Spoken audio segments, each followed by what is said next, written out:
Y'all, thank y'all for coming. Thank you for coming. I'm running for the United States Senate. My name is Det Bowers. And why? Why now? In the winter of 1776, Thomas Paine wrote, "These are the times that try men's souls. Summer soldiers and sunshine patriots will, in this crisis, shrink from their duty. But South Carolinians are not those who shrink from their duty." And why?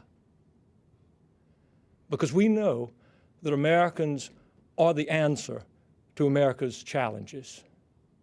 South Carolinians are not apologetic for America's exceptionalism. South Carolinians are not ashamed of being part of the greatest nation in the history of this world.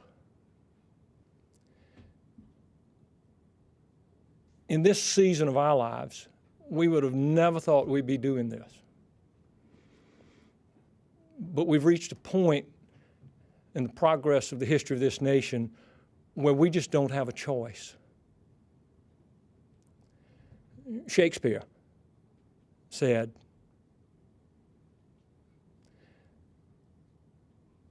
"There's a time in the seasons of all of us where there's a tide that if it's taken at the flood, it leads on to fortune, but omitted if you miss it. All the voyage of your life is bound in shallows and miseries." In 1607, there was a tide that brought our forefathers from England to Jamestown. In 1775, there was a shot that was heard around the world, another tide. It was heard at Lexington and Concord, Bunker's Hill. But in South Carolina, it was also heard at Waxhaw and Kings Mountain and 96 and Camden and Charlestown. That shot needs to be heard again. That shot needs to be heard so loudly that we repeal the Affordable Care Act, that we balance budgets, that we address deficits and debt ceilings, that the regulations that are strangling small businesses be done away with. Because you can't have jobs without profitable businesses. We need term limits in this country, and that's proven at least every 2 years. We need secure borders. We need tax reform. We need to shrink the size of government because we cannot afford a government the size our government is. That's being proven every day in every way possible. America is the envy of all the nations. They want your vaccinations. They want your education. They want your jurisprudence. They want your matchless Constitution. They want your precious freedoms. The hopes of all the nations find their domicile in America. This is where they look when everything in their countries go wrong. They look at you. Carolina Americans understand what needs to be done because we still hold to certain truths. And to us, they're self-evident. But to the world, they no longer respect what you believe. The office of the United States Senate is an office of trust. And trust is the oxygen of governance. And Washington has broken the bond of trust between a people and her government. Trust is never taken away, it's forfeited. And so the issue is, who really can you trust? Who can you trust to check and balance an unwise president? Who can you trust to look at the regulations and the regulatory agencies like the IRS that is battling all that we deem right and proper? Who can you trust to check and balance legislators whose primary motive in life is to be reelected? Who can you trust to take South Carolina's heart to Washington and bring South Carolina's heart back? Who can you trust in the first 4 years as well as the last 2? Who really can you trust?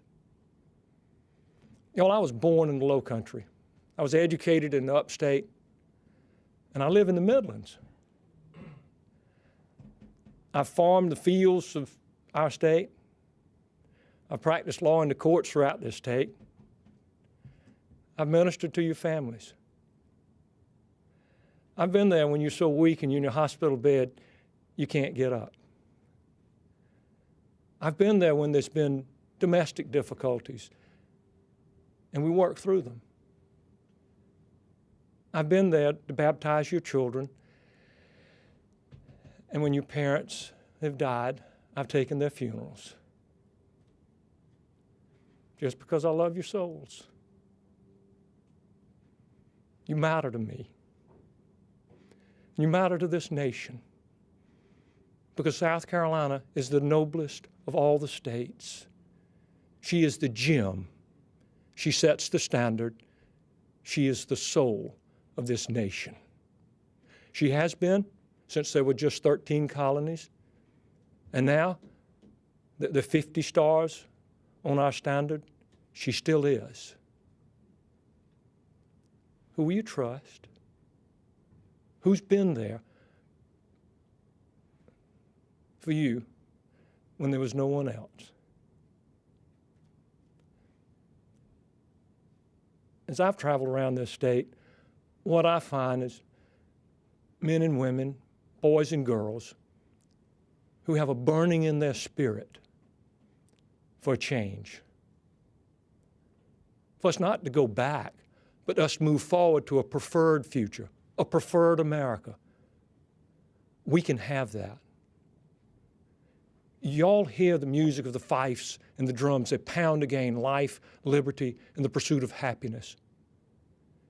Carolinians have a compelling awareness because of their love for their country that you will sacrifice your lives, your fortunes, and your sacred honor for the greatest nation in the history of this world. Y'all, I am not running for my generation. I'm running for 2 other generations. One is the Founding Fathers.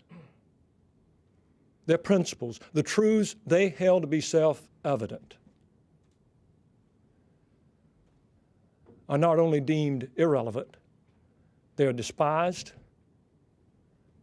they're scorned, they are mocked by those who are in positions of authority over us.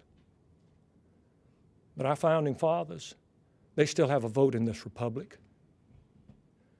Their sacrifice still speaks, and their blood cries up from the ground, "What are you doing with the land of the free and the home of the brave? What are you doing with the one nation under God? What are you doing with the capstone of all the republics in the history of the world? What are you doing?" But there's another group.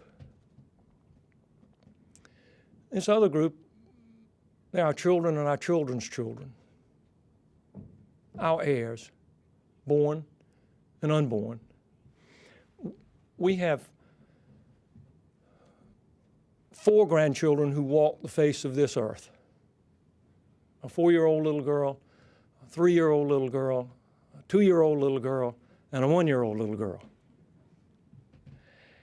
And we also have a little boy or girl who'll be visiting with us in the next 50 days.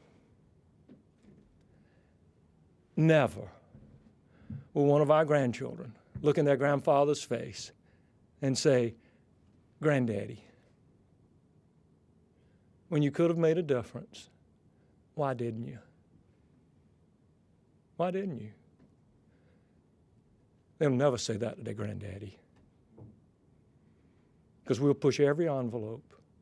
We'll do everything in the power afforded to us to capture all that we can capture in this season of our lives, for us and for them. Hey, y'all, will you come with me? Will you come with me? Will you bear this burden that is due to all the generations for the remainder of our lives? It is a burden we need to carry from the Atlantic to the Pacific, from the Great Lakes to the Gulf. It is the message of South Carolina because South Carolina is what the other 49 states need. We can establish a national consensus here in this state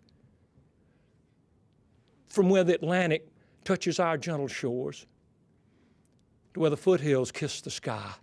We can do that. I can't, but we can. We have the ability to see the giants that are in the land and to go after those giants. And dear friends, you are the smooth stone in the sling of David. You are the living stones. And in a power that is beyond all of us, we can slay the giants. We can do that. South Carolinians are willing to live and to labor and to die for just such a time as this, for a cause so much greater than we can even see with the eyes of our flesh. It's there, y'all, and it's within our grasp. If we're willing to touch the hem of history, we can rebuild this nation. There should be no one who leaves this gathering this morning without hope. We have a hope that the world doesn't understand. They're nihilistic. We are not, and we will never be. Because we have it. We have it all. That's not pride. It's just a fact.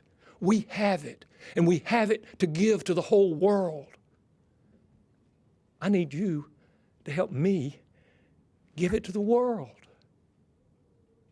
Let's commit this morning to light the torch of liberty for all the nations to see that by God's grace, His vestal flame, His America, your America, the America of our descendants and our ancestors, the most uncommon, democratic, constitutional republic the world has known, can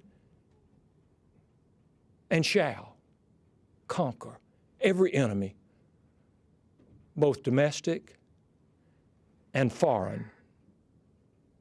We can do it today. This is what we want.